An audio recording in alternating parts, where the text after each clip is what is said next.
como educar, de que maneira eu posso conduzir a minha família. Nosso Deus e nosso Pai, te agradecemos pelo dia de hoje. Te agradecemos por Jesus Cristo, nosso Salvador. E te pedimos ao nosso Deus que tenha amor pela minha família e por cada família que está aqui representada. E que hoje seja, na verdade, um grande dia para a gente que cria filhos e filhas no temor de Deus, dando o melhor que sabemos. Essa é a nossa oração, porque oramos no nome de Jesus. Amém. Podeis se assentar.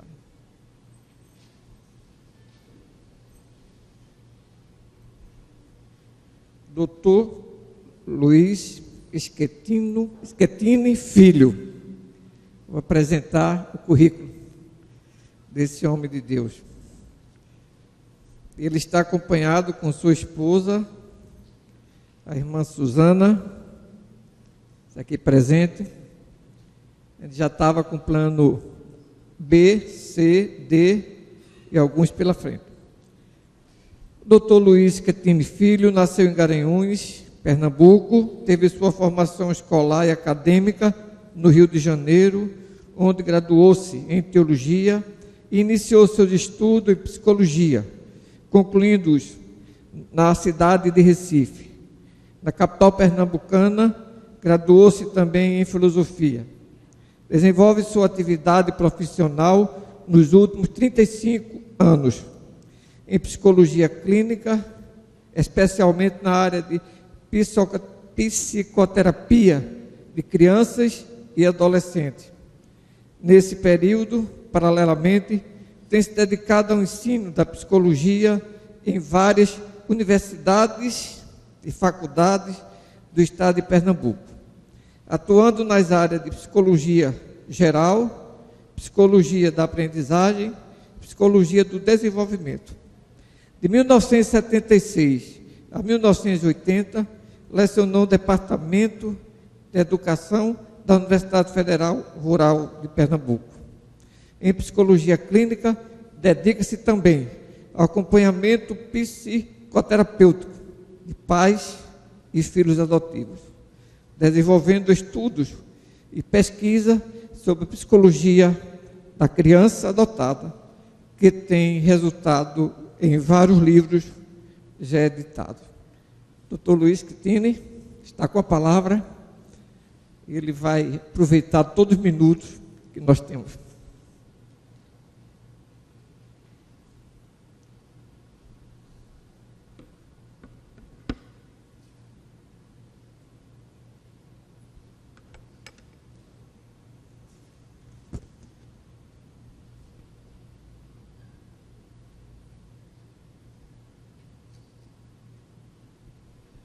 Boa tarde.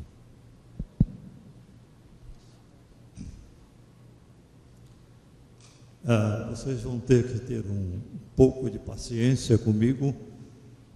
Isso é em todo canto que eu chego, porque eu preciso reconhecer o grupo a quem eu vou falar.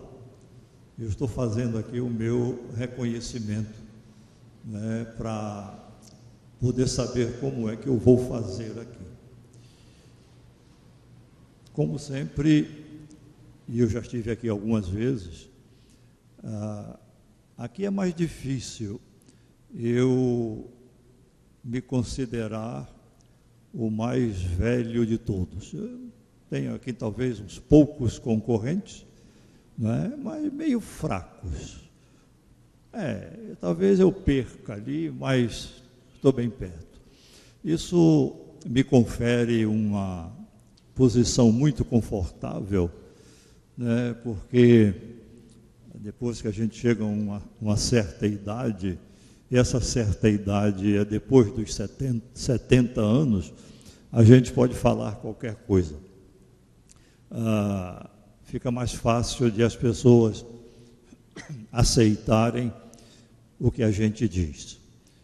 Eu estava recordando ali que a primeira vez que eu preguei no púlpito desta igreja foi há 52 anos atrás. Boa parte do auditório não era nascida quando eu estive aqui pela primeira vez.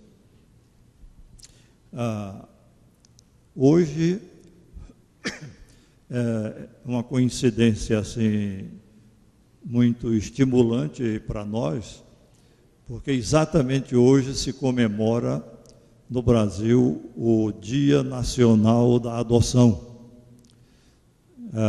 Houve até uma grande caminhada em Boa Viagem hoje de pais e filhos adotivos, e se comemora no Brasil inteiro o Dia Nacional da Adoção. Digo isso assim com uma satisfação muito grande, porque nós somos pais adotivos, não é? E é muito interessante que estejamos aqui nessa atividade das famílias da igreja. Eu estava pensando o que é que eu deveria dizer aqui, é muito delicado isso, apesar de eu poder falar qualquer coisa, não é? Mas eu gostaria de contemplar a cada pessoa que está aqui com algo que pudesse ser útil. E o nosso auditório aqui é um tanto heterogêneo em idade, em condições dentro do grupo familiar. Temos pessoas jovens, pessoas da chamada meia-idade e outras da idade e meia, né? Mas eu vou tentar conversar sobre algumas questões que ao longo desses anos me têm chamado muita atenção. Nós fazemos uma confusão, às vezes, muito grande entre criar filhos e educar filhos. As pessoas parecem que imaginam que isso é a mesma coisa. Não, é coisa muito diferente. Há pais que educam seus filhos, mas não conseguem criá-los de uma forma adequada. Entretanto, os pais que criam os seus filhos têm uma possibilidade maior de educá-los. Então eu queria fazer aqui uma diferença e mostrar a vocês o que é criar filhos e o que é educar filhos. A criação tem a ver com a providência daqueles nutrientes que são fundamentais para a subsistência do filho. Isso vai desde a questão da alimentação, para um recém-nascido, evidentemente, mas não é só alimentação. É a proteção, é o acolhimento, o aconchego, a ação presencial na relação com esse filho, é o suprimento das suas necessidades emocionais, é o estar com ele que compreende essa ação de criar os filhos. Educar é mais simples, porque educar é a gente sugerir normas, caminhos, trajetórias, apresentar princípios, critérios, valores, e aí a gente vai juntando o criar com o educar, e os filhos vão absorvendo um caminho que depois eles vão entender esse caminho como a sua forma de ser pessoa. Os nossos filhos, antes de serem filhos, eles são pessoas. Essa é uma coisa que às vezes a gente não entende bem. Porque parece que quando a gente diz meu filho, a gente engloba tudo e tomamos como que posse dele, e esperamos dele que ele faça o que a gente imagina e seja como a gente está desejando. E talvez muito sabiamente, alguns dos filhos vão modificando um pouco esse desenho inicial que a gente faz deles e vão contrariando um pouco os desejos e as expectativas da gente. Embora nós tenhamos o direito de imaginar como gostaríamos que os nossos filhos fossem, com certeza. E não acredito que nós imaginamos coisas ruins para os nossos filhos. A questão é que muitas vezes nós imaginamos coisas muito boas, mas boas para nós, e às vezes não necessariamente para eles. Por isso que eu disse anteriormente que os nossos filhos, antes de serem filhos, são pessoas com as suas singularidades, com as suas características. Se nós olharmos para os nossos pais, nós vamos ver exatamente isso. Muitas vezes nós não atendemos determinadas expectativas deles e fizemos o nosso caminho. Caminho que em alguns aspectos não agradou muito a eles, mas foi o caminho bom para a gente. De modo que essa relação familiar é uma das relações mais difíceis para a gente manter um status de convivência. Queria me reportar aqui aquela história bíblica que todos nós conhecemos, porque desde crianças, aqueles que vêm desde crianças pequenas no ambiente da igreja, já ouviram essa história algumas dezenas de vezes, contadas das mais variadas formas. A história da Arca de Noé. Mas parece que nós não percebemos um detalhe importantíssimo daquele episódio da Arca de Noé.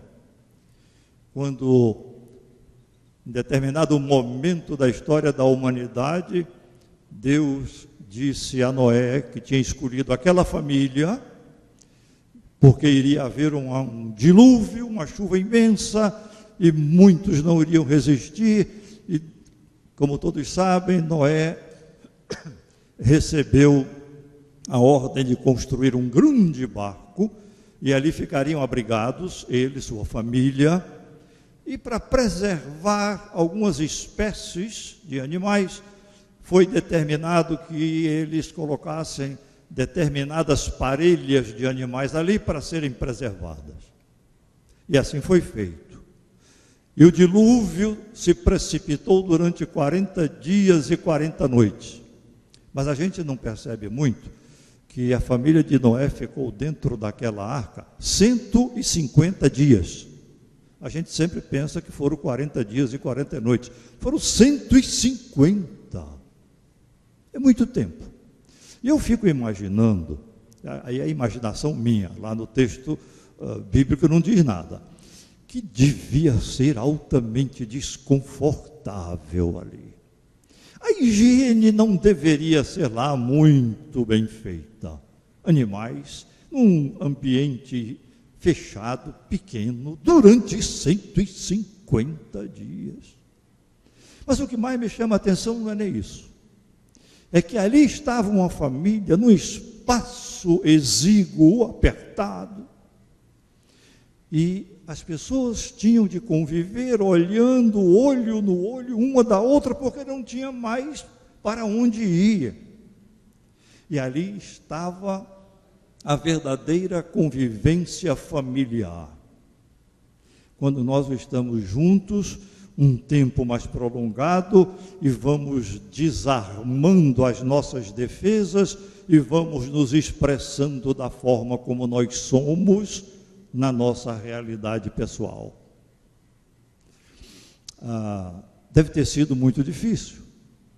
E talvez, quem sabe, deve ter sido uma oportunidade extraordinariamente boa de aquela família aprender a arte da convivência. Porque a gente sabe que a vida foi uma dádiva, mas a convivência terá de ser uma conquista. Nós é que teremos de construir a forma de estar com o outro numa situação confortável.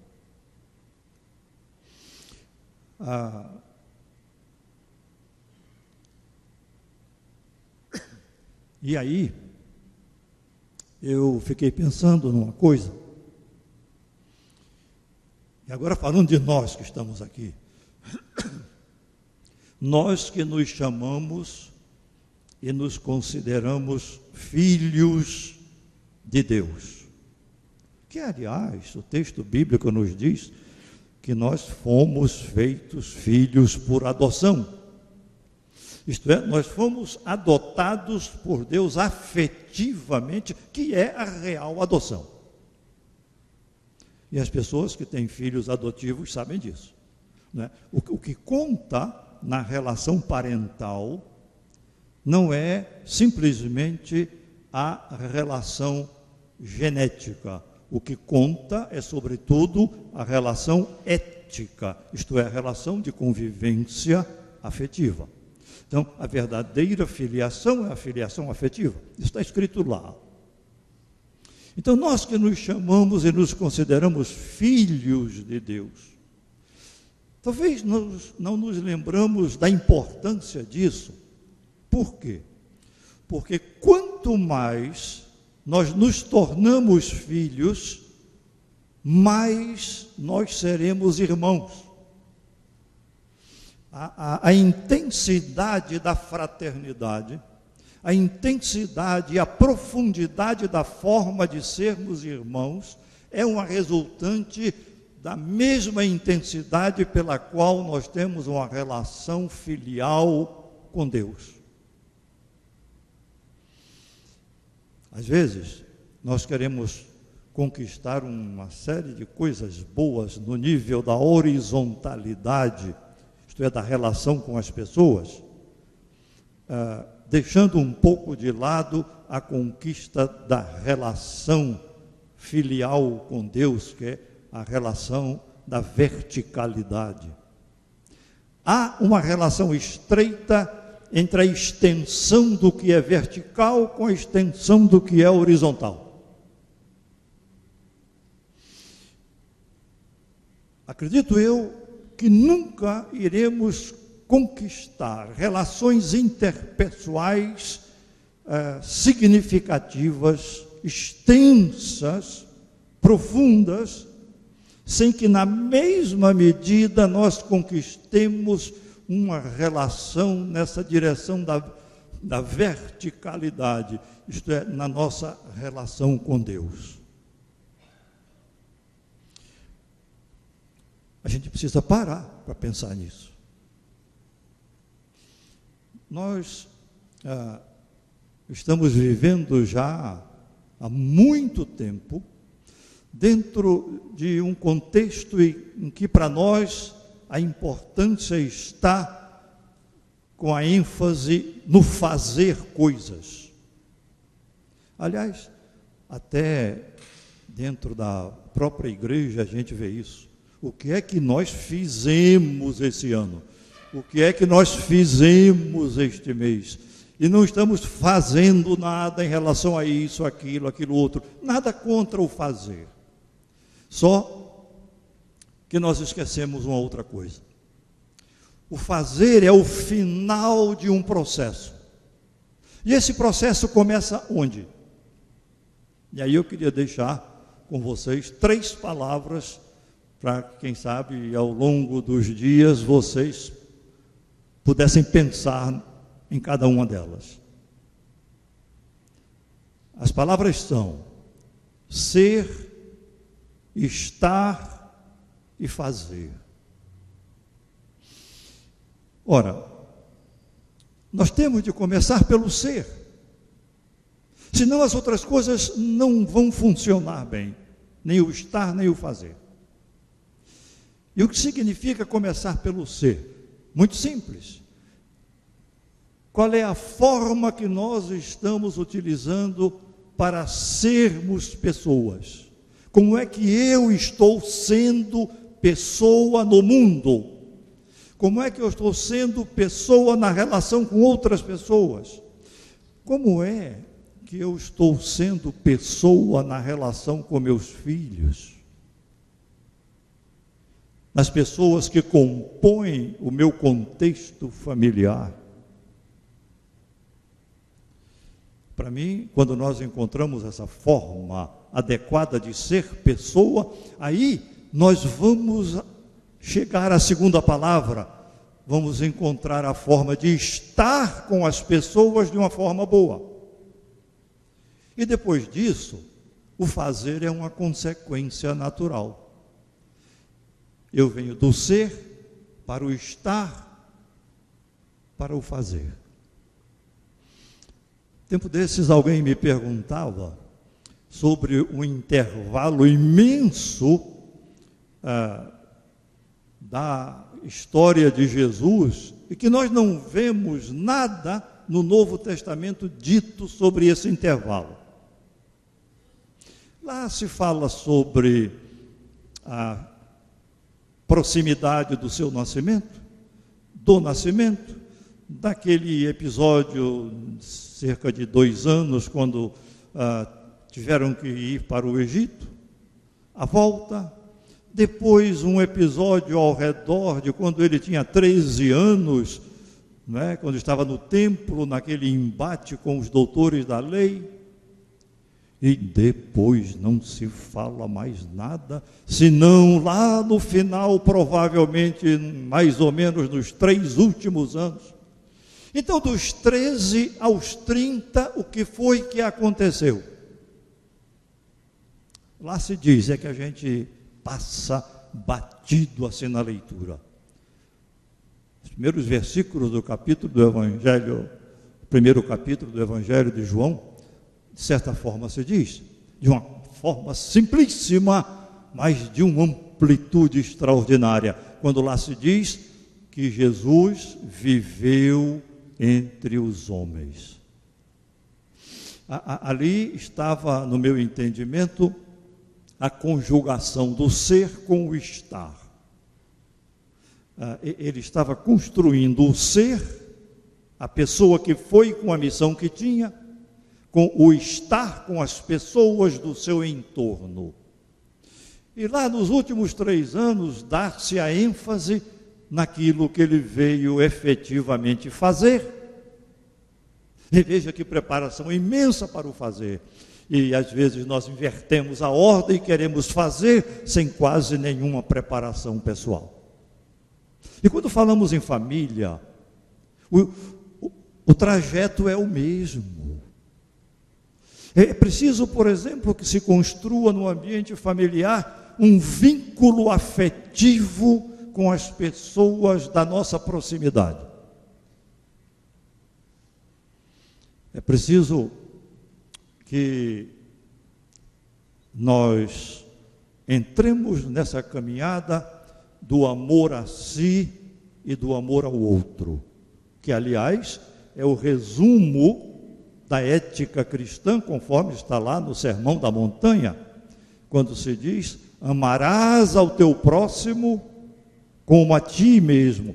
Parece que a gente não sabe ler direito e lê assim: amarás ao teu próximo como a ti mesmo. O como a ti mesmo é fraquinho. Como se isso fosse indevido. Há uma relação direta e profunda entre o amar-se e o amar o outro. Olha, há 3 coisas, e isso na família a gente vê bem. Há 3 coisas que são interligadas. O educar implica o educar-se. Não pode haver dissonância entre educar o outro e educar a si. Uma coisa é consequência da outra. O educar implica o educar-se. O cuidar implica o cuidar-se. Assim como o amar implica o amar-se. Então, vejam que fica muito difícil eu querer passar para o outro mesmo coisas boas, sem que essas coisas boas estejam validadas, confirmadas pela minha vivência pessoal. E no que diz respeito a filho, isso aparece com uma clareza cristalina. Os filhos querem ver em nós o que nós estamos querendo ver neles. Fora isso, não há processo educativo que funcione de uma forma boa. Como eu quero ver honestidade nos filhos se eu não vivo essa honestidade em mim?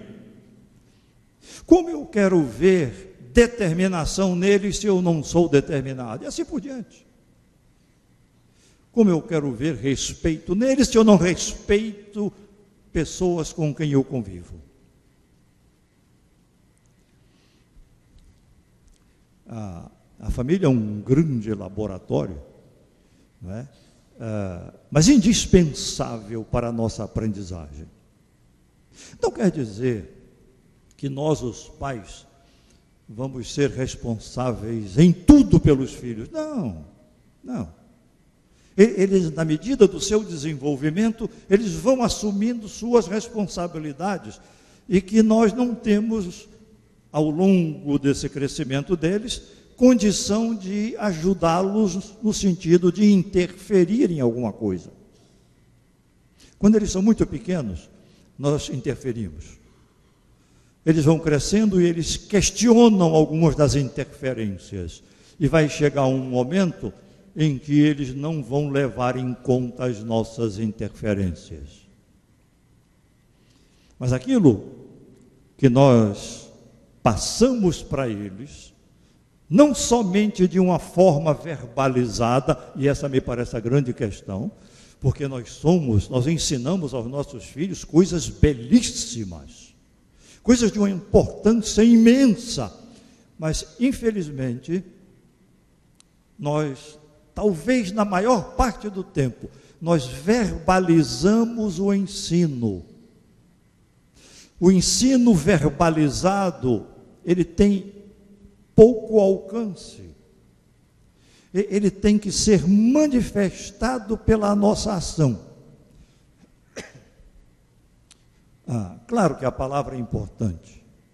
Nós até nos consideramos seres da palavra, os únicos seres vivos que nós conhecemos que falam.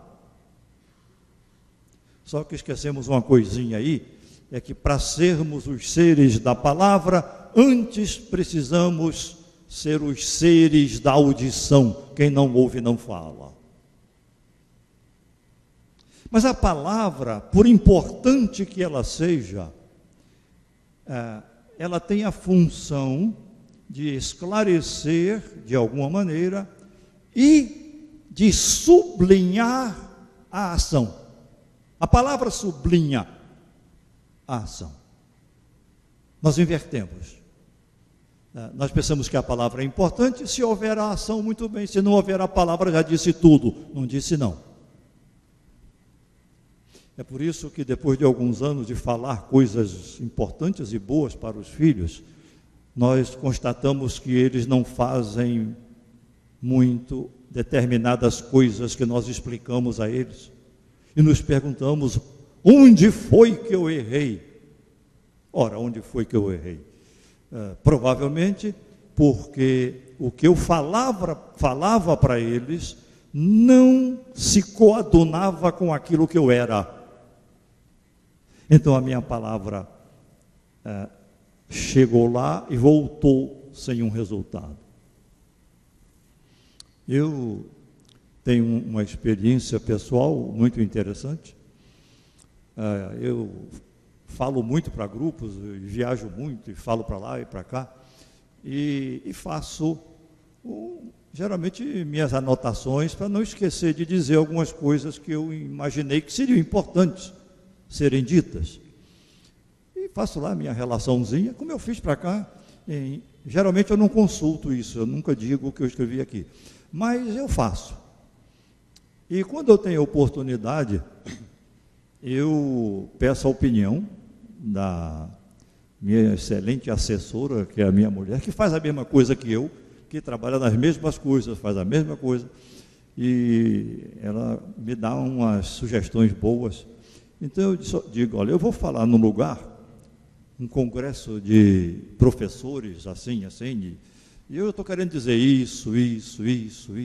Ela ouve, geralmente ela gosta, diz que é muito bom e tal. Mas houve um dia em que eu estava lendo essas coisas para ouvir a opinião dela, e teve um item lá que ela disse assim, olha, isso aí é muito bom, isso é importante, não esqueça de dizer isso. Aí eu peguei a caneta e sublinhei, né, para não esquecer, para dar ênfase. E fui lendo os itens restantes, quando ela me pediu para parar, e disse, volte para aquele item que eu disse que era importante. Aí eu li de novo, e ela me fez uma pergunta terrível. Não lembra disso?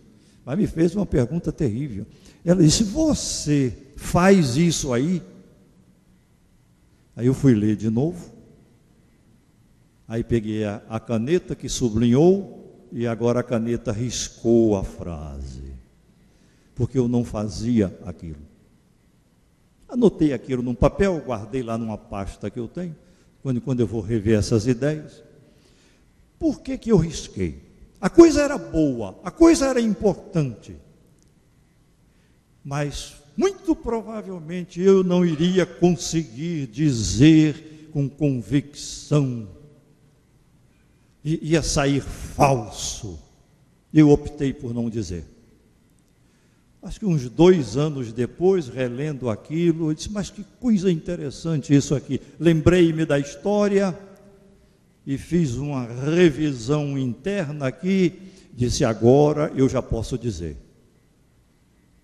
Então veja, a consonância entre o que está em nós e aquilo que a gente quer apresentar ao outro tem que existir, senão não chega lá.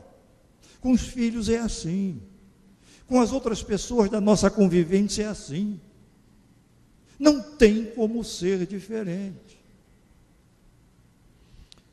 Essa semana eu estava conversando com uma pessoa, e essa pessoa me fez uma referência, há muitos anos atrás, a experiência dele, aos livros que ele tinha lido, do grande evangelista Billy Graham.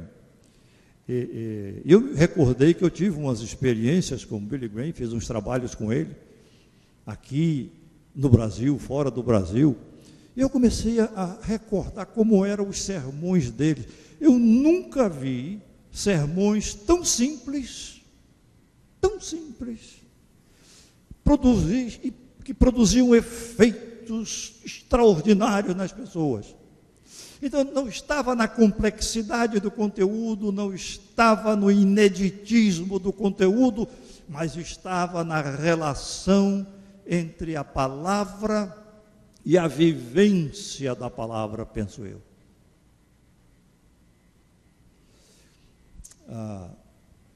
É por isso que os nossos filhos têm que ver em nós o que nós estamos querendo ver neles. Por uma outra razão simples. Nós não ensinamos propriamente o que nós sabemos, nós ensinamos o que somos. Eu acho que essa é a hora de a gente começar a pensar em que pessoas estamos sendo nós. Mas vamos para um patamar mais simples, mais objetivo e mais contundente. Se eu perguntar, por exemplo, a vocês aqui, se vocês amam os filhos de vocês, tá? Ou mesmo se eu perguntar ao marido se ama a sua mulher e a mulher ao marido, o irmão à irmã, eu tenho a impressão que todos nós iremos dizer, sim, eu amo meus filhos, amo minha mulher, meu marido, sim, por que não? Eu acredito que isso seja verdade. Mas vocês sabem que amar, por mais profundamente que a gente ame o outro, isso é insuficiente. E vou mostrar a vocês por que é insuficiente. O nosso grande problema nas relações familiares não é propriamente a presença ou a ausência do amor pelo outro. Não é. O nosso grande problema nas relações familiares é, mesmo tendo amor pelo outro, nós muitas vezes não sabemos ou temos dificuldade de manifestar esse amor à pessoa a quem a gente ama. Nosso grande problema é a expressão do amor que temos. Quantos pais já me disseram: eu amo profundamente meus filhos, mas eu sou meio seco. Eu não sei expressar muito, não, mas eu amo profundamente. Ora, isso é um problema, sobretudo para os menores, é também para os maiores. Porque os maiores reclamam. Quantas vezes eu já ouvi a mulher dizer para o marido: nunca mais você me disse que me ama. E o coitado diz: mas eu não disse a você que eu amo você. Mas isso faz mais de 2 anos. E ele fica pensando: se eu já disse, para que eu tenho que dizer mais vezes?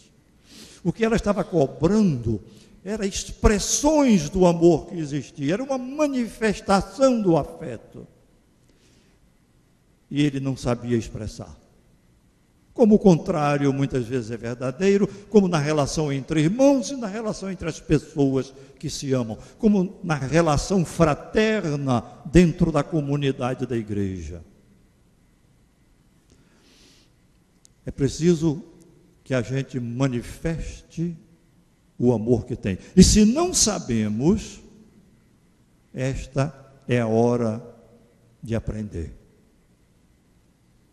Se nós já sofremos o desgaste de os outros que nos amaram não souberam manifestar esse amor a nós, vamos daqui para frente manifestar o amor que temos para aqueles que estão na nossa convivência.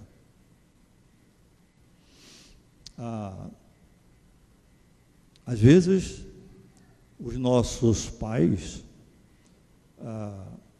fazem certas coisas conosco que produzem efeitos assim muito prejudiciais, sem que tivessem essa intenção. É porque eles só sabiam daquele jeito e faziam como sabiam. Mas os efeitos foram, às vezes, maléficos. Deixe-me relatar um fato pessoal meu. A minha mãe, que estudou interna aqui no Colégio Americano Batista, né, lá pelos idos de 1920 e poucos, minha mãe era extraordinária, uma crente fervorosa. Lembro que nós somos 3 filhos, eu sou o mais velho, e quando os 3 muito pequenos iam dormir, minha mãe costumava ler um versículo bíblico, e a gente ia dormir.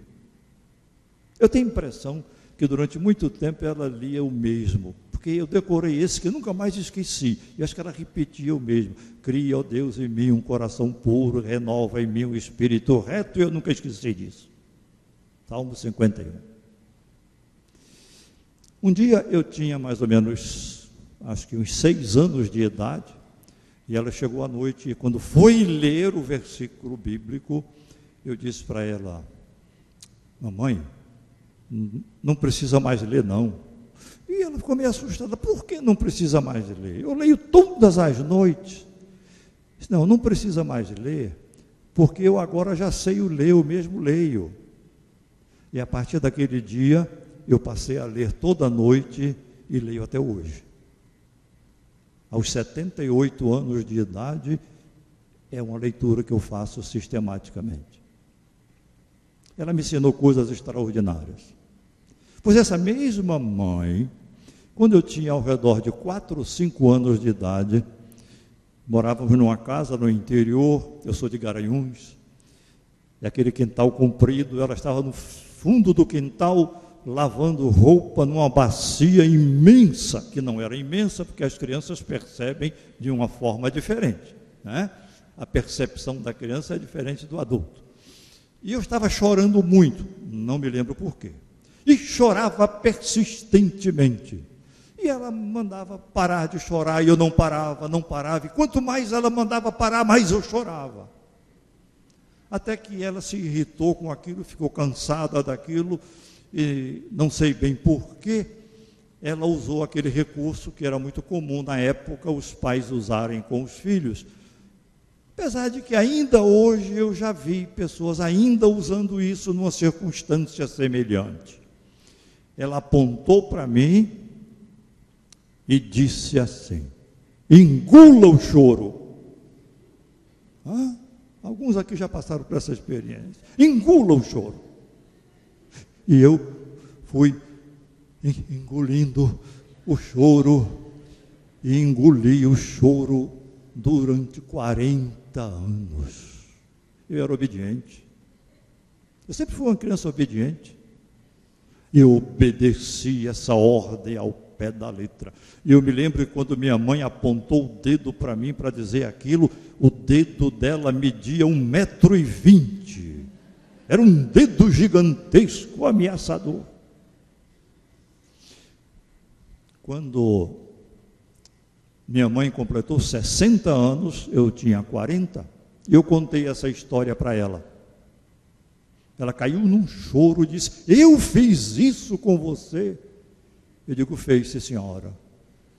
Disse: o que é que eu posso fazer para lhe ajudar agora? Eu disse: nada, mas eu estou fazendo. Não se preocupe que eu estou fazendo. E depois de 1 ano ou 2 anos, eu voltei a conversar com ela, recordei esse episódio e diz: olha, fique tranquila que agora eu já sou um excelente chorão, porque eu não conseguia chorar por nada. E hoje eu choro sozinho, choro em grupo, choro onde for necessário, quando o organismo pedir essa expressão legítima e necessária para a harmonia interior dele próprio. A nossa relação de família tem que ser uma relação seguida de um amor profundo, mas um amor manifestado. Um amor que seja expresso dentro de um contexto, e agora vem a minha palavra preferida aqui, dentro de um contexto de ternura nas relações. Não conheço nenhum recurso mais eficiente para lidar com situações problemáticas, com situações delicadas, difíceis, do que uma atitude de ternura diante do outro, não importa o que esse outro fez ou o que seja. Não posso esquecer o momento em que um soldado romano foi grosseiro com Jesus e Pedro estava presente. Pedro era uma pessoa complicada.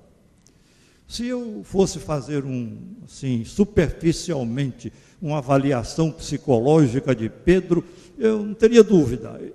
Pedro era, no meu entendimento, hiperativo, um tanto obsessivo, compulsivo nas suas ações, com a agressividade exacerbada, mas estava lá no meio, foi um dos escolhidos. E quando o soldado falou grosseiramente com Jesus, Pedro não gostou e ficou irado, e arrancou a espada do próprio soldado e decepou-lhe a orelha. E agora, como eu percebi, porque lá não se diz assim, eu vou dizer do meu jeito. Eu tenho a impressão que aconteceu assim. Jesus olhou para Pedro e disse: Pedro, não é assim. Não é desse jeito, Pedro. Vá, pegue a orelha do homem ali, pegue. Pega a orelha. E Pedro pegou a orelha, e eu acho que Jesus disse, limpe, tire a areia, vá. E Pedro tirou a areia da orelha, acho eu que foi assim. E entregou para Jesus, e Jesus colocou lá no homem, e operou-se aquele milagre. Tenho a impressão, até onde eu sei, que aquele deve ter sido o primeiro implante da história. Veja, uma situação caótica, difícil, agressiva, que foi tratada dentro de um contexto de ternura.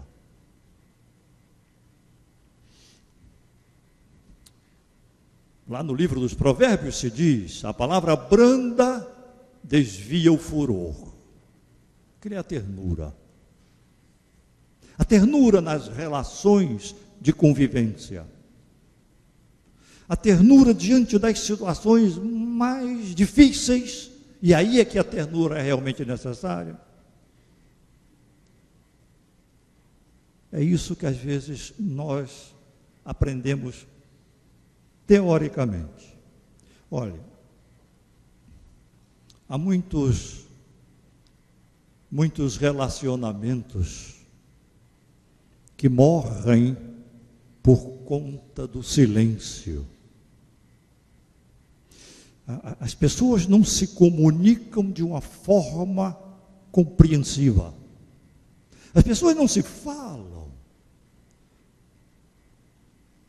Há muitos relacionamentos que morrem por falta do toque corporal. Essa capacidade tátil que nós temos, que é a capacidade talvez mais importante do corpo humano para poder comunicar alguma coisa ao outro, é o toque. É por isso que as crianças recém-nascidas, elas são indefesas, elas não se locomovem, elas não fazem nada para a sua subsistência, e então nós precisamos estar com elas aconchegadas e acariciá-las, porque a comunicação do toque, ela é traduzida pela absorção de uma ternura que jamais poderia ser descrita em palavras. É por isso que no momento em que uma pessoa de que nós gostamos, ela morre, e a gente chega aos parentes e aos amigos, a gente não tem o que dizer. Não há palavra que diga nada eficiente numa situação como aquela. A gente vai e abraça, a gente vai e toca. Em um dos episódios de Jesus no meio de uma multidão, uma mulher que desejava ser curada por ele, mas não conseguia falar com ele, não conseguia chegar perto dele, e ela, exprimida naquela multidão, ela achou que se tocasse sequer nas vestes dele, ela tinha uma convicção muito grande de que seria curada, e ela tocou sem que ninguém visse. Jesus disse: sinto que de mim saiu o poder. O toque.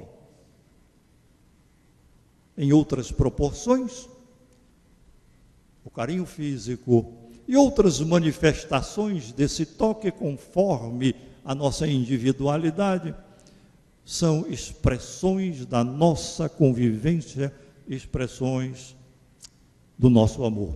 Olha, às vezes nós pensamos que resolvemos tudo com a palavra. A palavra, na relação com o outro, tem a sua função, mas também é preciso entender que a palavra só deve ser falada quando melhora o silêncio. Há palavras que são ditas e tumultuam o ambiente. Então, se não vai melhorar o silêncio, vamos ficar quietos. Então, vejam como é importante para a relação dentro da família, esse estar com o outro, percebendo a peculiaridade desse outro.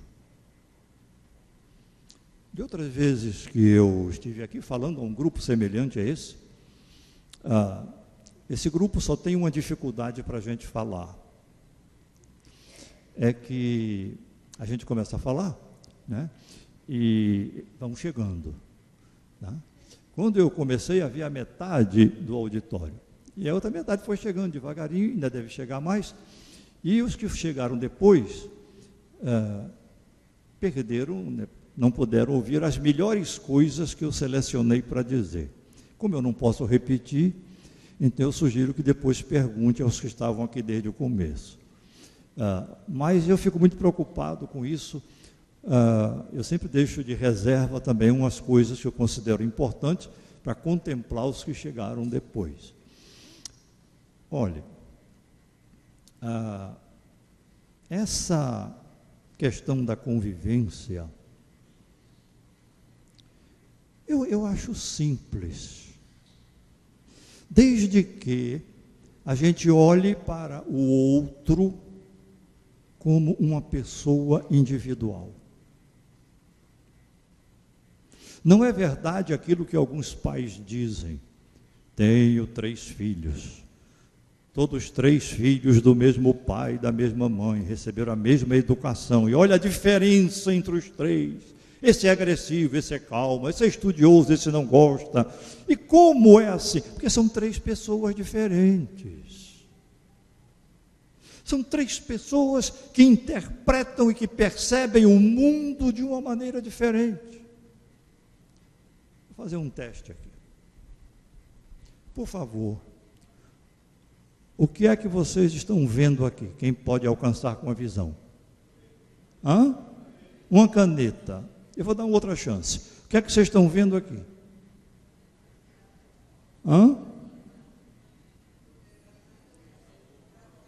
Um grafite. Não, é uma caneta. Mas, o que é que vocês estão vendo aqui?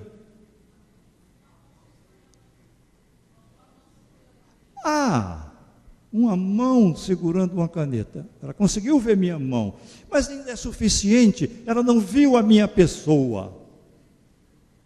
É verdade que eu estou direcionando um pouco, eu estou dando ênfase aqui ao objeto, né? Mas o que é que vocês estão vendo aqui? Olha, uma coisa imensa. Veja como nós temos dificuldade de perceber o outro na sua inteireza, na sua singularidade. Existe um dos apóstolos, que eu sou um grande defensor dele, porque eu acho que ele foi um injustiçado, pelo menos na narrativa do Novo Testamento. Todas as vezes que a gente fala no nome dele, todo mundo só lembra de uma situação negativa a respeito dele. E ele não era só aquilo. Chamava-se Tomé. Quando se fala de Tomé, a gente só lembra daquela história de que ele não acreditou, ele não creu que Jesus tinha ressuscitado.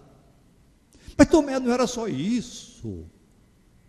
A gente toma a parte pelo todo. E a gente não vê a pessoa na sua integridade. A gente, em geral, olha os filhos, olha a mulher, olha o marido por aquilo que falta neles. E não por aquilo que eles têm. Quantas vezes eu vejo no meu consultório, chega a mãe e o pai, e vão conversar comigo sobre um filho pequeno que tem lá alguns problemas, e eu converso 30 minutos, 1 hora, para depois ver o menino. E muitas vezes acontece assim, eles falam: olha, a gente quer trazer esse menino aqui, porque ele não quer estudar, ele arenga com os irmãos, e começam a dizer 1000 coisas a respeito do menino. E eu ouço tudo. Às vezes, depois de 1 hora, eu pergunto: agora me diga alguma coisa boa desse menino. A maioria dos pais fica com dificuldade de dizer, e olha um para o outro, e tem dificuldade, porque eles estavam fixados no que falta, estavam fixados no que não agrada, e pode até ter razão que aquelas coisas não eram boas, mas não deram espaço para o que o outro tem, por mínimo que seja. O processo educativo o processo de conviver amoravelmente com o outro tem a ver com a percepção das coisas que o outro tem e que podem ser reordenadas, desenvolvidas, repetidas, construídas. E na medida em que isso a gente faz, as outras coisas que são indesejadas tendem a ser minimizadas, reprimidas e muitas vezes extintas.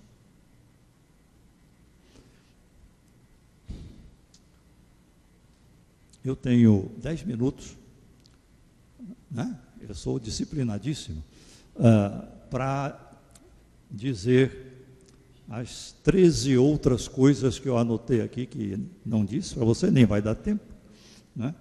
E eu tenho que fazer aqui uma seleção. Olha, explicar sem exemplificar, acho eu que na convivência é quase perda de tempo.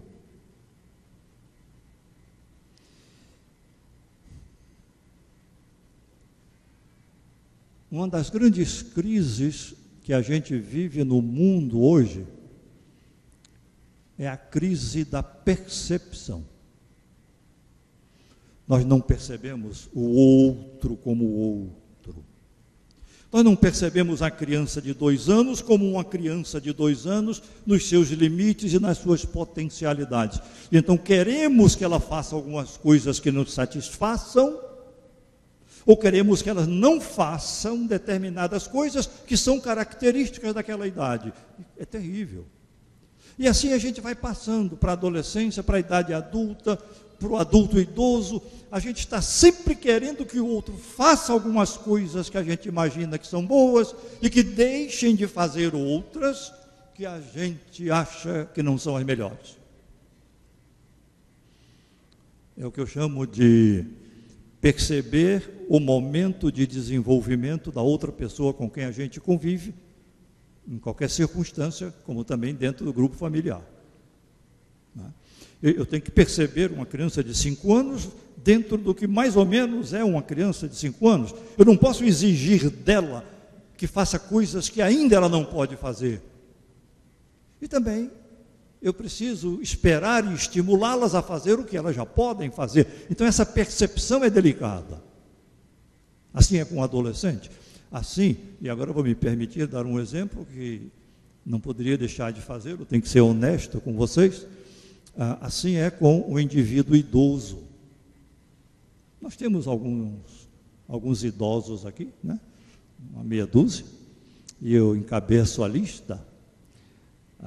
Outro dia alguém me perguntava, na sua opinião, o que é que você acha que o indivíduo idoso mais deseja? Eu não tive dúvida em dizer, o que o indivíduo idoso mais deseja é ser acolhido pelas pessoas. Acolhido, não precisa mais nada. Ser acolhido em cada momento da idade da gente, esse acolhimento é diferente.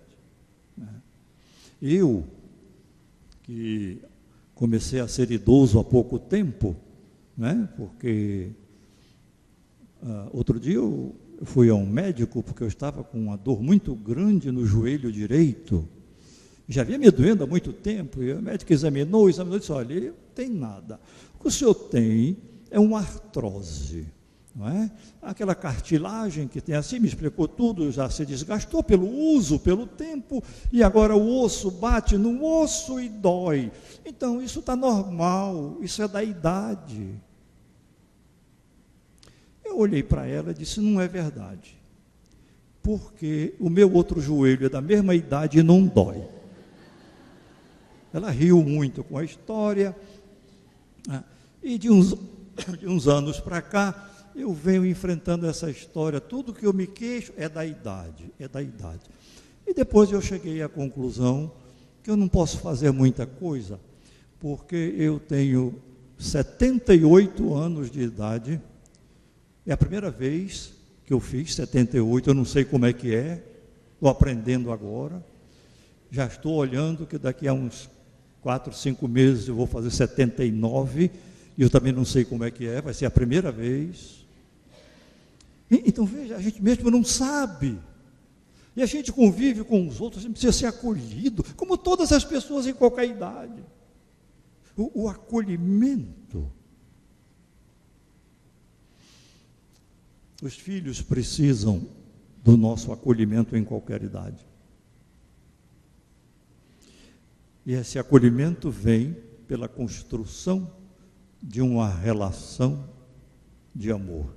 Por favor, não confundam amar com gostar, que são coisas muito diferentes. Eu uma vez vi um rapaz e uma moça me dizendo: nós vamos nos casar, porque nós gostamos profundamente um do outro. E eu disse: não faça uma coisa dessa, isso é terrível. E eles ficaram assustados, com razão. Eu então fui explicar por quê.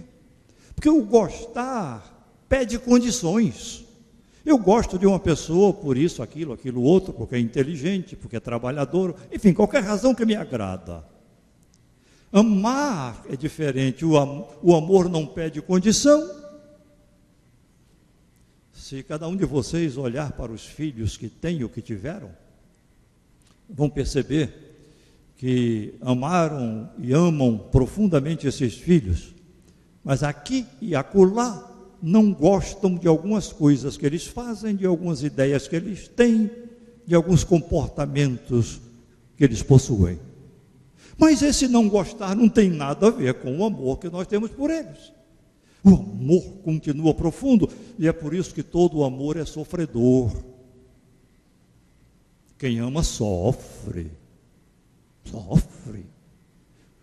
Por conta do cuidado e por conta da possibilidade da perda e por conta de ver esse outro a quem a gente ama sofrer muitas vezes sem que a gente possa substituí-lo no sofrimento dele. É por isso que nas relações familiares precisamos do acolhimento. Eu sempre dou um exemplo que é real, é meu, né? Eu reconheço, eu tenho sou honesto nisso, eu tenho um hábito que incomoda as pessoas. Incomoda, eu sei que incomoda, mas eu não consegui eliminar. Às vezes eu até tento, mas não tenho conseguido. Eu, quando tenho um desconforto qualquer físico, seja uma dor física, um desconforto maior, eu começo a gemer. Eu gemo muito. Talvez seja porque gemer é hipnótico, portanto anestésico, e logo diminui um pouco da intensidade da dor. Podem fazer o teste. Eu acho que muitos de vocês sabem disso. A gente está com uma dor e a gente começa a gemer. Ai. Olha como isso é hipnótico. Ai. Parece que a dor, um pouquinho da dor vai pelas ondas sonoras do gemido. Mas parece que é irritante para as pessoas que ouvem. Pare de gemer. Que coisa irritante. Não precisa gemer tanto. Tome um analgésico, como se fosse por aí. Olhe, eu vou gemer até o fim. Paciência. Eu gostaria de ser acolhido nos meus gemidos.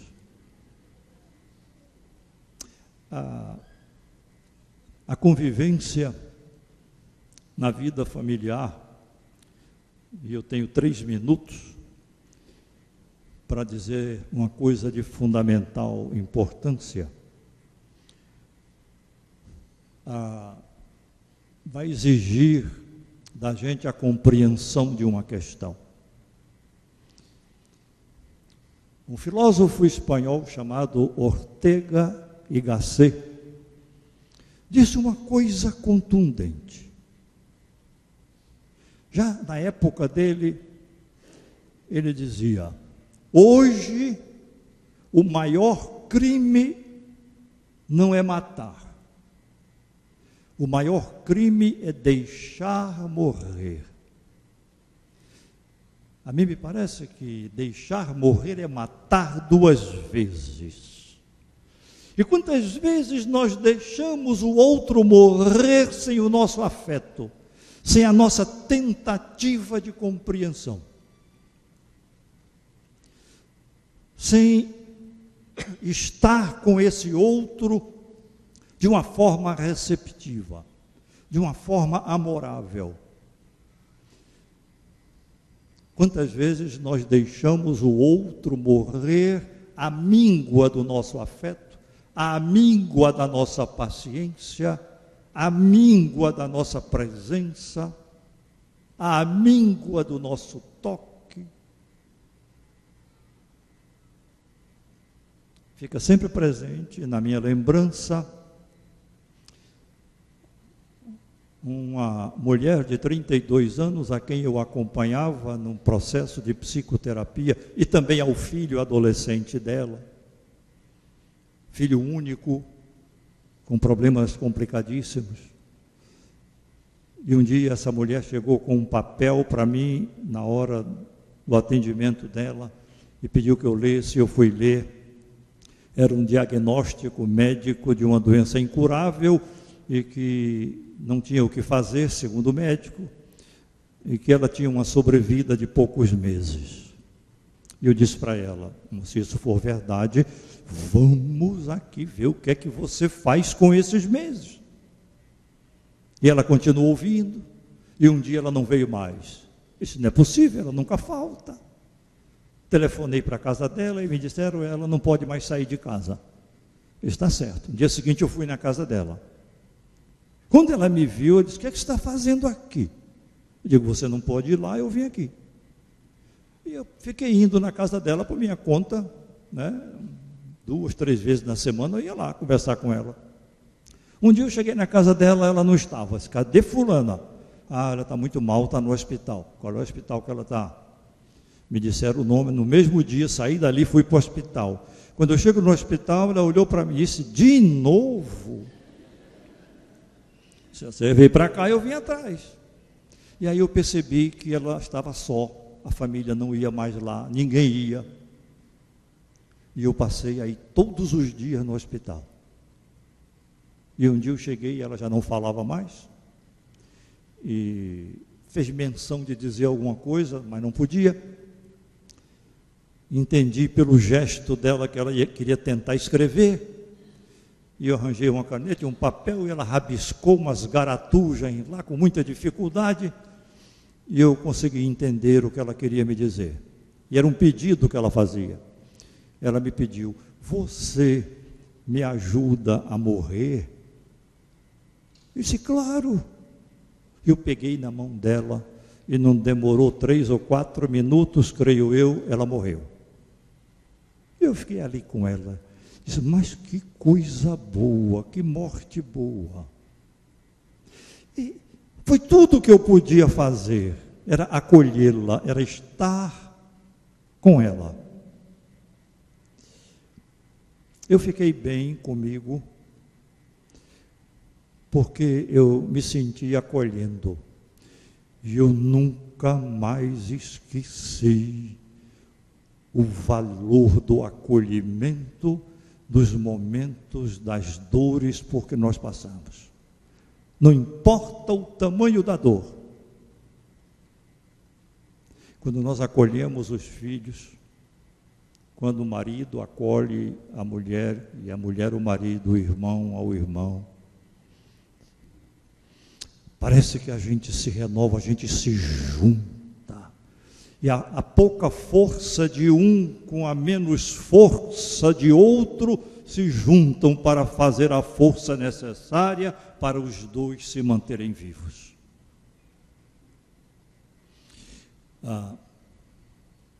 Nós que estamos aqui dentro temos uma responsabilidade imensa diante das pessoas que estão lá fora. não tanto pelo que vamos fazer, nem pelo que vamos dizer, mas, sobretudo, pelo que vamos ser, para que eles possam perceber que é possível a gente viver em harmonia interna, a gente viver de uma forma que mostre para a gente, não tanto para os outros, mas para a gente mesmo, que valeu a pena a gente estar aqui. Eu ultimamente tenho agradecido muito, não sei quantas vezes ao dia, não me preocupo em contar, as coisas que eu recebo, mas tem uma coisa que está me chamando a atenção e que eu agradeço um mundo de vezes por dia. É que eu cheguei a essa idade e estou lúcido. A menos que eu não esteja, por favor, alguém me diga, que pode ser.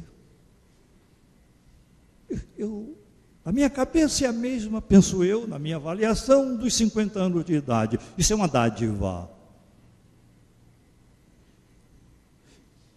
E eu estou começando a pensar como um grande psicanalista e psicólogo de crianças famoso no mundo inteiro, Dr. Winnicott, em inglês, quando ele disse uma coisa contundente. Ele disse que pedia a Deus para estar vivo no dia da sua morte. E ele conseguiu.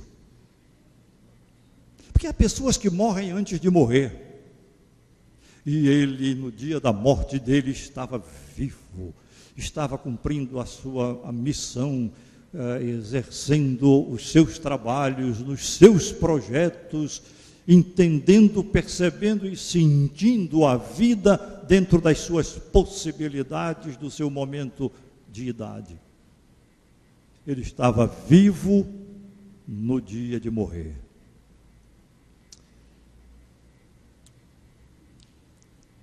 Eu passei os minutinhos, não foi? Mas eu posso fazer o que eu quiser, eu tenho mais de 70 anos. Deixa eu dizer para vocês só essa coisa final, que vem de um poeta gaúcho, que eu gosto muito dele, chama-se Mário Quintana. Mário Quintana disse uma coisa belíssima, de uma forma profundamente simples. Ele disse que os jardins não morrem pelo abandono, os jardins morrem pela indiferença. Nossos filhos podem murchar pela nossa indiferença. Nós não abandonamos, fazemos de tudo, é a escola, é o alimento, é a medicação, é tudo, mas às vezes eles murcham pela nossa indiferença diante das suas necessidades internas. As relações de casamento podem murchar um pouco por conta da indiferença. Abandono não existe, mas a indiferença mata. E às vezes, nós mesmos murchamos dentro de nós pela indiferença que temos pelas nossas próprias potencialidades.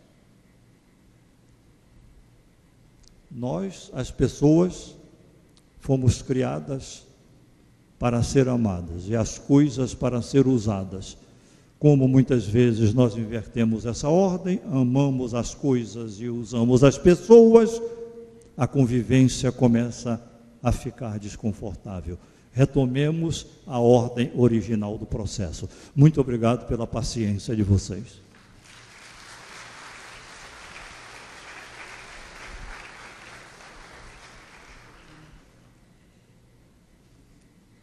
Esta foi apenas a primeira parte, nós vamos ter a segunda. Podem preparar as suas perguntas, que o doutor Luiz Quetino está só descansando um pouquinho ali. E eu gostaria de ler, pastor Apolônio já leu no início a biografia dele. E eu vou dizer aqui, resumidamente, que a formação acadêmica dele em psicologia, filosofia e teologia. Mas eu não esqueço disso, não é? Suas palavras sempre têm muito desse lado de teologia. Professor de psicologia da infância, psicologia da adolescência, psicologia da aprendizagem. Psicólogo clínico, autor de livros e CDs na área de psicologia da educação e psicologia interpessoal. Ele tem diversos livros editados, entre eles, Entre o Dito e Não Dito, Uma Pedagogia do Viver, Pedagogia da Ternura, Pedagogia da Adoção, Criando Filhos Adotivos, Educar com Afeto, Compreendendo os Pais Adotivos, Compreendendo o Filho Adotivo, Carão com Carinho e outros. Gostaria de citar algum? Esses aí e outros, né? Inclusive vários CDs também que você encontra no blog, né? Que eu já visitei várias vezes aí. Dr. Luiz Schettini, para mim, é muito especial, para a minha família também, e ele é tão especial que eu, lá no Maranhão, nos 10 anos que eu passei lá, eu levei o Dr. Luiz Schettini para falar ao Colégio Batista. Levei também a professora Areli Perrucci, que sei que ela deve estar por aí, não é? Também para poder falar lá no colégio, de tanto valor que eu dou. E algumas palavras, como ele diz, que ele menciona, que é com o coração, e a gente não esquece, não é isso? Quem estava aqui no início, ele falou que ele fala aquilo que ele acredita, fala aquilo que ele vive, o que ele não vive, ele não pode falar. E algumas coisas que eu decorei. Uma historinha que eu conto sempre para os grupos pequenos, os grupos familiares, aqueles que passam na capacitação, é aquela história que ele conta que chega no Bom Preço, supermercado. E quando ele chegava lá, ele procurava uma fila, ele olhava, eu acho que eu estou certa, viu, que foi a sua historinha. Aí ele olhava, escolhia um caixa novato, um estagiário. E ele ficava lá na fila do estagiário. Sabe para quê? Para aprender a desenvolver a paciência. A paciência. Então, essas historinhas que ele conta assim, como a gente grava, não é? Como é importante. E 3 segredos também que ele passou para os pais. Para qualquer pai aqui. Ah, mas eu não tenho um curso de psicologia, eu não tenho um curso de terapeuta familiar feito nada e está fazendo, não é? Eu não tenho um curso nessa área. Como é que eu vou ser um bom pai, uma boa mãe? Aí ele disse 3 segredos, 3 conselhos, anota aí, anote. Primeiro, ame. Segundo conselho, ame. Terceiro conselho, ame. É este o conselho que eu gravei nas palestras dele. Mas vamos ouvi-lo, né? E aí, quem pode me ajudar com o som aqui, para colocar um som para alguém que queira fazer alguma pergunta? Dr. Luiz Schettini, pode voltar aqui? Pode colocar ali no corredor, não é?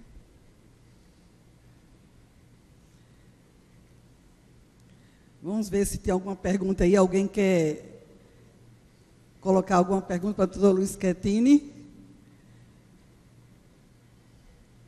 E vocês estão tão silenciosos, não acredito. Eu anotei tanta coisa boa. A convivência é uma conquista. É isso? Ninguém tem dúvidas? Ninguém tem perguntas?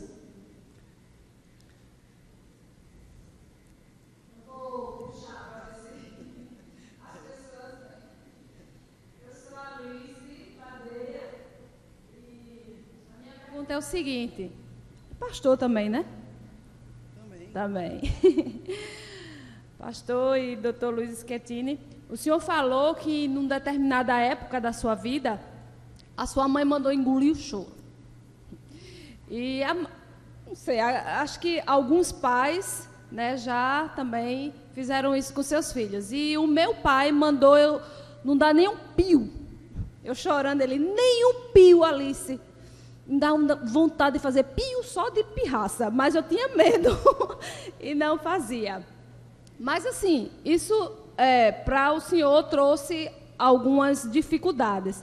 Para mim, não. Eu continuei chorando, continuei dando pio, pirraça. Mas é isso que eu quero dizer. Não teve, assim, trauma, nenhuma dificuldade, as palmadas, que era mais bolo. Ele dava mais com o chinelo dele na minha mão. E eu realmente passei isso para as meninas. Quando elas apanhavam, eram mais de bolo. Geralmente, Ney não batia, mas eu sempre fui mais firme com as meninas, de dar palmada. E agora está vindo essa lei aí de não mais dar palmada. E eu queria saber a sua opinião com relação a essa questão, né, já que envolveu a história, né, de Engulo Choro, com relação a corrigir dando bolo ou uma palmada. O que é que o senhor acha?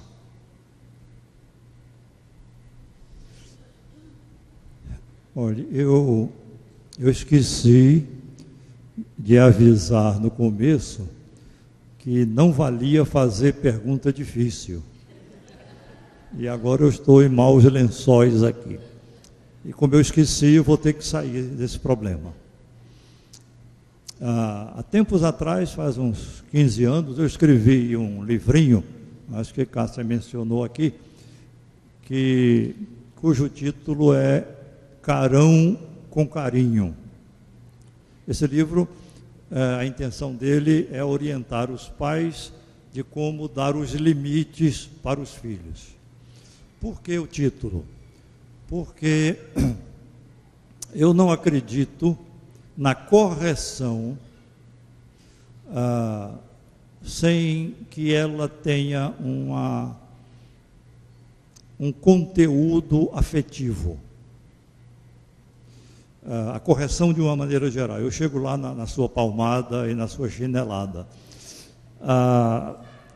Veja, não tem resultante pedagógica nenhuma correção que não venha fundamentada numa relação de afeto.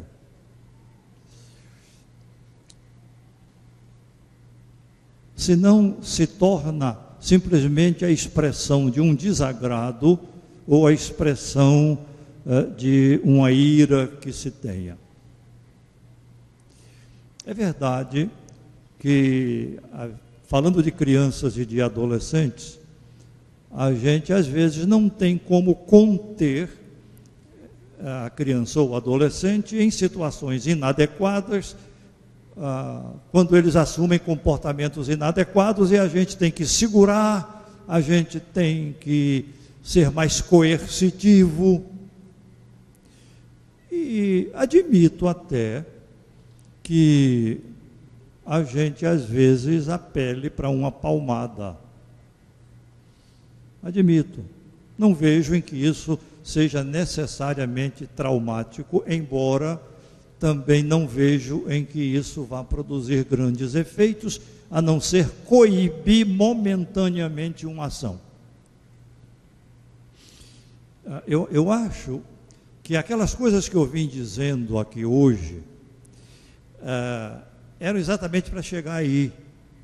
Se a gente constrói uma relação de afeto, de espontaneidade, de transparência, de verdade, a gente tem uma chance maior de estabelecer os limites sem chegar ao castigo físico. Claro que as pessoas têm, como eu disse, suas singularidades. Há pessoas que são mais irritáveis, são mais agressivas, são hiperativas, isto é, agitadas, e nem sempre essas pessoas ficam nos limites sem uma ação mais forte. Por isso que há duas palavras que a gente não deve usar em relação ao comportamento humano, que são sempre e nunca. Sempre é assim ou nunca é assim. Porque as pessoas são imprevisíveis. Então, eu acho que a gente deve construir pelo menos tentar construir uma relação de carinho e de ternura com o filho, ou com as pessoas de uma maneira geral. Deixa eu dar um exemplo para vocês. Nós temos 5 filhos, né? Nós temos 5 filhos. Desses 5 filhos, 4 hoje são adultos, estão tomando seu caminho, já casaram, tal. Tem um que tem 15 anos, né, está em casa. Ele vai ficar porque ele é especial, então vai ficar em casa. Esses filhos são todos adotivos. Então já tem suas diferenças genéticas, porque vêm de origens diferentes, as diferenças educacionais, educativas também. Então é uma diversidade enorme. E eu tenho uma experiência com um desses meus filhos há alguns anos, ele já adulto, e um dia ele chegou para mim e disse: papai, eu estou com um problemão. E eu disse para ele: eu também. Se você também, o que é que houve? Eu digo: não sei, você não falou ainda. Porque se o meu filho estava com um problemão, eu também estava. E mesmo que ele fosse o agente do problema, responsável pelo problema, e assumir as coisas que tivesse que assumir, mas eu estaria com eles. Essa atitude, que eu chamei de atitude de acolhimento, é a atitude que leva a gente a tentar processar caminhos educativos sem a necessidade do castigo físico. Haverá exceções, suponho eu. Mas mesmo o castigo físico, quando ele ocorre em uma determinada circunstância, a mim não me parece que em todos os casos isso vá trazer traumatismos para essa pessoa. Vai depender de como ela absorve, como ela interpreta. Eu vejo pessoas adultas dizendo: mas meu pai me deu umas boas surras, mas se ele não tivesse me dado aquelas surras, eu acho que eu não seria quem sou. Um reconhecimento em função de uma história. Isso é uma história pessoal. Então não temos que ficar assim angustiados e apavorados. Puxa vida, eu dei umas palmadas no meu filho, eu dei uns castigos meio pesados e agora eu prejudiquei. Não é assim. Olha, nós os pais não somos tão poderosos quanto pensamos, nem para o mal e nem para o bem. Que uma palmada ou outra, um castigo ou outro, uma atitude que a gente tomou, estragou a vida do filho para todo sempre. Não temos esse poder. Como também não temos o poder de construir toda uma trajetória para o sucesso do filho e fazer com que ele atinja necessariamente as nossas esperanças e os nossos desejos. Não temos esse poder, porque eles têm a sua individualidade, vão fazer suas escolhas, boas ou não, para eles próprios. E aí vem uma palavra que tem que se encaixar em todos os momentos do nosso comportamento. A palavra chama-se humildade. Temos que ter a humildade de reconhecer nossas limitações, nossas possibilidades, né? A humildade vem junto com a simplicidade. A simplicidade cria o lastro para o afeto produz em nós a esperança. Não é o que está escrito em 1 Coríntios 13, não é? A fé, o amor e a esperança. Só que a esperança, eu estou me aproveitando da pergunta para burlar um pouco o tempo aqui e dizer mais algumas coisas que eu não disse. A esperança de que nós falamos não é aquela coisa que muita gente pensa. A esperança não é coisa do futuro. Não, nunca foi. A esperança é uma coisa do presente. Sabe por quê? Porque eu tenho esperança, é que hoje a minha vida está do jeito que está. Ela é presente. Porque eu tenho esperança, é que eu estou bem hoje. Então, a esperança é uma coisa da atualidade. Não é uma coisa que ainda vai acontecer, não, está acontecendo agora. É diferente da pessoa que espera, né? Quem espera, espera uma coisa de que não tem certeza que vai acontecer.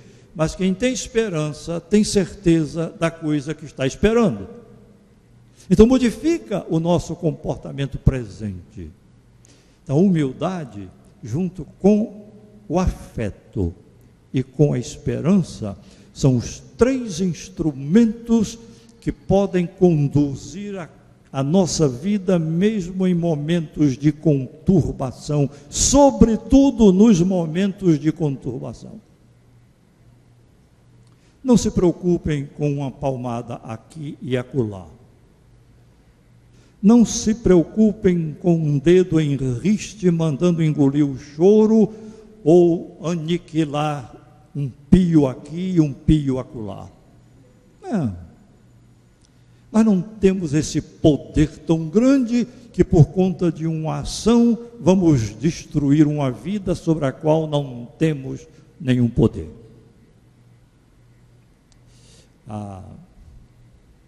As pessoas vivem absorvendo nossa palavra, nosso olhar, nosso silêncio, o calor do nosso corpo e tudo mais que chega a ela para ajudá-la a se construir como pessoa.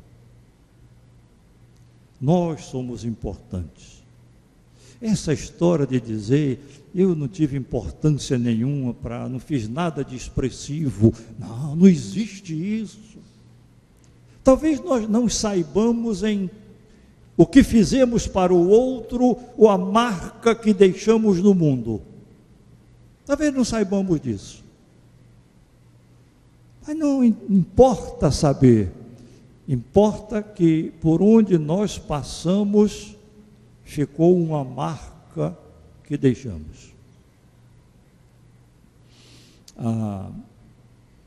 Como não vai haver mais pergunta, e já terminou o tempo, não é? Então deixa eu me aproveitar aqui. Eu vou explicar a vocês porque que eu gosto de falar assim. Eu passo o dia inteiro no meu consultório, sentado, umas 10 horas por dia, só ouvindo as pessoas. Aí eu quero dizer algumas coisas, algumas delas nem querem ouvir, às vezes, não, e eu fico quieto. E eu aprendi muito a ouvir, eu estou até pensando em mudar o nome da minha atividade profissional para ouvidor, porque eu sou um ouvidor, é importantíssimo isso. Agora, lá eu passo o dia inteiro, praticamente ninguém me ouve. Aí quando me chamam para vir aqui, não é? Embora vocês estejam ouvindo compulsoriamente, mas eu aqui sou ouvindo, eu preciso ser ouvido. Olha, o que vê quer ser visto, o que ouve quer ser ouvido, e o que toca quer ser tocado. Essa é a lei do desenvolvimento humano. Quando nós quebramos um desses caminhos, nós dificultamos a harmonia do desenvolvimento das pessoas com quem convivemos. Portanto, toquem-se uns nos outros, ouçam uns aos outros, falem uns para os outros. Esse seria um exercício extraordinário de construção de uma convivência harmônica. E aí a gente termina. Doutor, estão querendo que o senhor dê o e-mail e o blog. Você pode dar um e-mail aí, o blog. Suzana, vai lá na frente também, junto dele.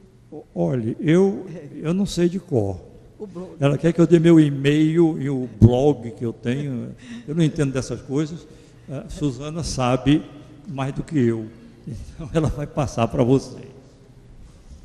O e-mail é persona,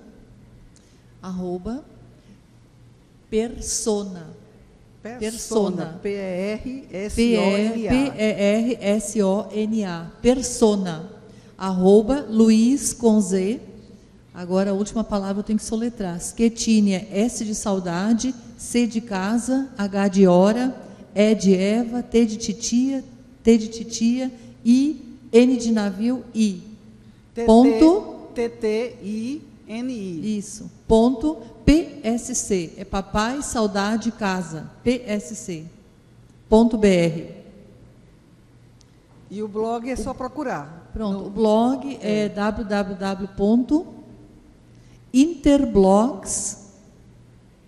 interblogs.com.br/Luiz Schettini. Certo. Vocês dois podem permanecer aí. Eu vou pedir ao pastor Apolônio para poder entregar essa caneca da Capunga para o Dr. Luiz Schettini. Eu vou entregar a Suzana também uma, e a irmã Alice, esposa do pastor Ney, vai entregar o CD. E peço à irmã França que vem aqui na frente, que nós vamos fazer uma oração final.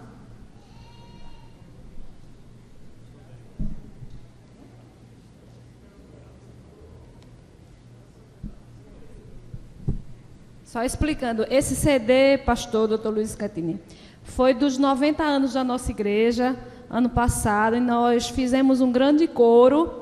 As músicas estão, eu sou suspeita porque eu canto nele, ainda faço solo, mas as músicas estão de primeira. Nós temos Aleluia de Handel, nós temos César Franck com Salmo 150, Mozart. Então, eu tenho certeza que você e sua esposa vão sentar lá naquela cadeira de balanço e ouvir assim, se deliciando. Esse CD está muito bom, vai gostar. Eu fiquei preocupado quando ela falou em cadeira de balanço, que geralmente é para uma pessoa de mais idade, né? Mas tudo bem, é por isso que eu não tenho cadeira de balanço, tá? Muito obrigado. Aos 78. Como foi bom estar aqui, né? E realmente, Dr. Luiz Schettini conseguiu falar para os pais de crianças, de jovens, de adultos, para os idosos que nós temos aqui. Eu me sinto assim muito jovem, com 61 anos, porque aqui é 90, 95, 96, a idade. Eu queria aproveitar essa informação e dar uma sugestão. Não sei se isso é possível. De um dia vocês organizarem um grupo só de pessoas idosas, mas é idoso legítimo, não é esse idoso da vaga, não, que com 60 anos é idoso. Isso não é idoso, é idoso legítimo. E me convidar para eu conversar com o grupo de idosos numa sala fechada. Eu ia gostar muito. Vai ficar para o segundo semestre, certo? Setembro, outubro, agosto. Mas a gente marca já. Mas doutor Schettini é uma pessoa querida demais, né? Nós realmente amamos muito. O senhor faz parte do nosso grupo, da história de muita gente, e é claro que da minha também, né? O senhor é muito precioso, nós louvamos a Deus pela sua vida de um modo muito especial, com muita ternura. A gente lembra e agradece do senhor. Vamos então agradecer a Deus por esse momento. Senhor, muito obrigada, porque o Senhor nos fala de tantas maneiras, através de tantas pessoas. E como o Senhor tem nos abençoado através da vida do Dr. Schettini. Muito obrigado, a Deus, pela bênção que Ele tem sido na vida de tantas pessoas. E pela bênção que Ele foi nesse momento para nós aqui. Continua cuidando da sua vida, dos seus filhos, da sua família, da sua esposa, do seu trabalho, da sua saúde, e que Ele possa continuar transmitindo esse amor, essa ternura, esse cuidado, esse carinho, essas orientações tão preciosas. Ajuda-nos, ó Deus, a colocar em prática o que nós temos aprendido cada dia. Abençoa as nossas famílias, ajuda-nos a ser pessoas melhores a cada momento. Em nome de Jesus. Amém. Obrigada.